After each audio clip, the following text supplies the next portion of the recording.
Hello, hello, hello.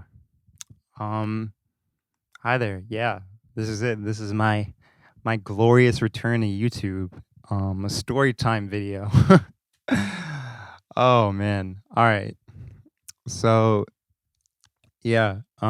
First I want to talk to my fans. If you're a fan of me, um, I just want to say thank you so much for all the love on Good Time. My debut album, mixtape, whatever you want to call it. I really have fun making that, and I'm so glad y'all still like it. Um, and Yeah, like just thank you so much. That's not really why I'm here today. Uh, Basically, like this is a story time video, but if you don't want to stay and watch the whole thing, I'm just gonna do like a TLDR.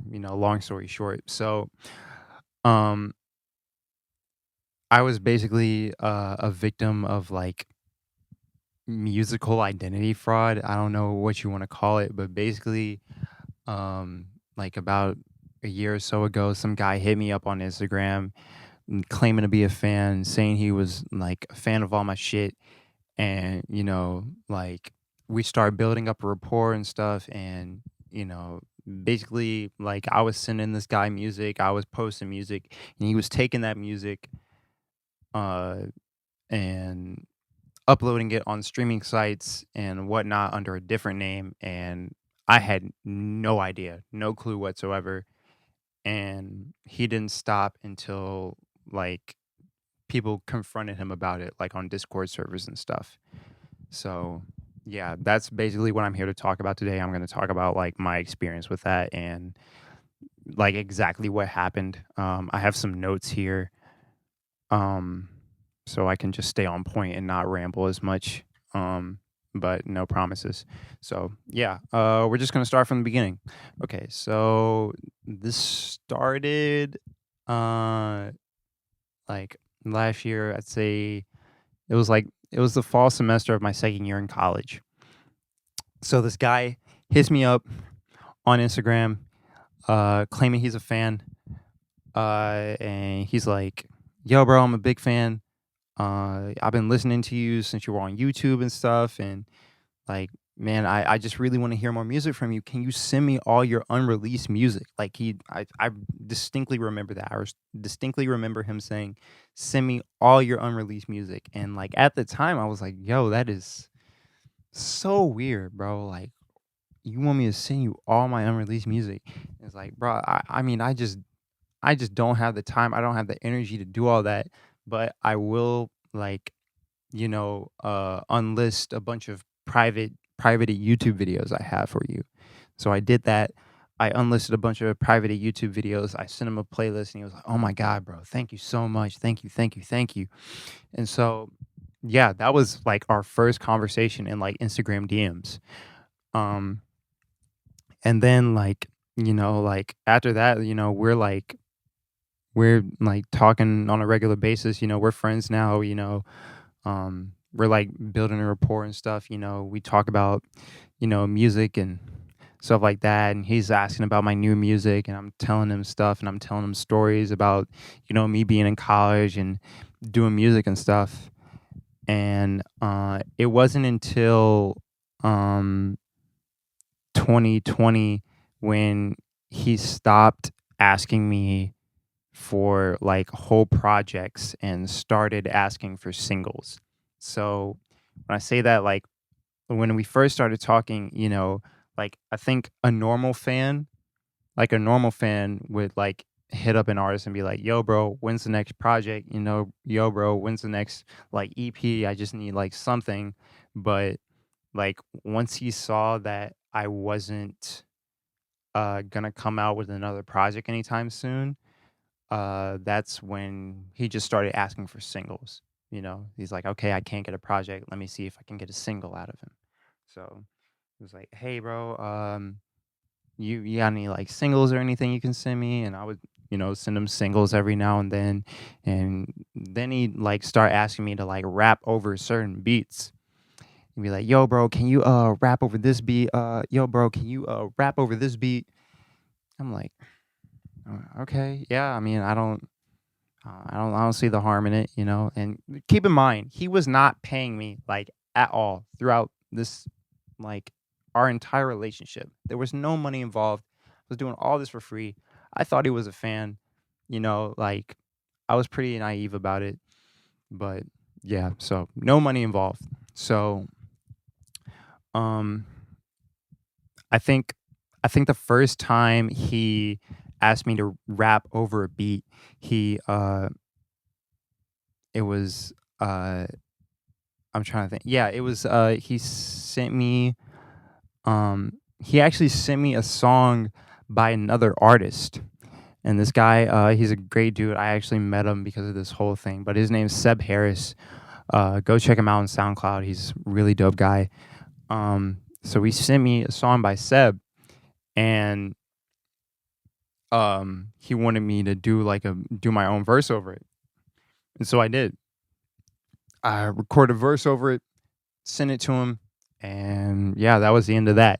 And then a couple of months later, he asked me for a verse over Amine's compensating instrumental. So I did that. And actually, dig this. He asked me to change my verse. I like sent him a DM with like my verse, like in lyric form, you know, like I wasn't performing. I just sent like the lyrics like as an Instagram DM. He was like, can you change up the last part of that verse? I was like, yeah, sure, whatever. So I changed it up for him, you know, and then I recorded that and I sent that to him. And like the way our relationship was, it was like I just wasn't I kind of felt guilty because I just wasn't making time for this guy because he was always asking me for new music and I thought he was a fan. So I was feeling bad because it's like I just didn't have new music for him. And he'd be like, yo, bro, you got a new verse, bro. You got a new song, bro. And I'm like, man, I'm sorry, bro. I don't have anything for you, bro. I'm getting to it. I'm getting to it. I'm getting to it. You know? And, this goes on for months and months. Keep in mind, I thought this guy was my friend. Like, we didn't just talk about my music. We talked about like albums. Like this guy knew like what artists I was into because he was a fan. Like he like looked through my YouTube catalog. He's seen the videos I uploaded, and I had, you know, like type beats for different artists, and I had covers for different artists. I had like Mac Miller type beats, Chance the Rapper type beats. Um, and he would always hit me up. He'd be like, "Yo, bro, you checked out this album?" He's like, "What you think about it, bro?" Like he hit me up when Amine dropped Limbo. Um, he hit me up when Logic dropped No Pressure, and we talked about those albums when they came out, bro. And I thoroughly enjoyed talking about them with him, and yeah, I really thought this guy was my friend, and so yeah, that was going on for like a while, and then like uh the way we stopped talking was actually I want to say this first. Like first off, I was always so busy, but I was always making time for this guy, but I never reached out to him like ever.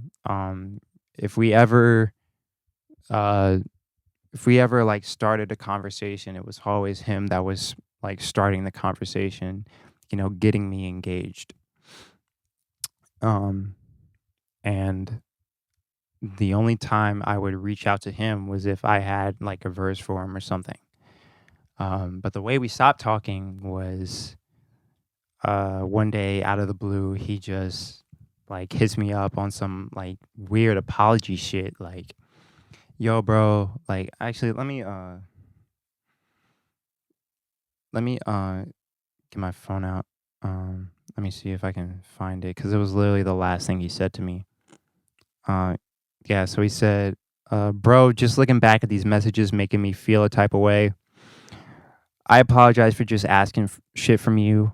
That's my bad for real. You go and do your shit. I'm not going to ask any more from you. And like at the time I was confused because there was other people asking things from me.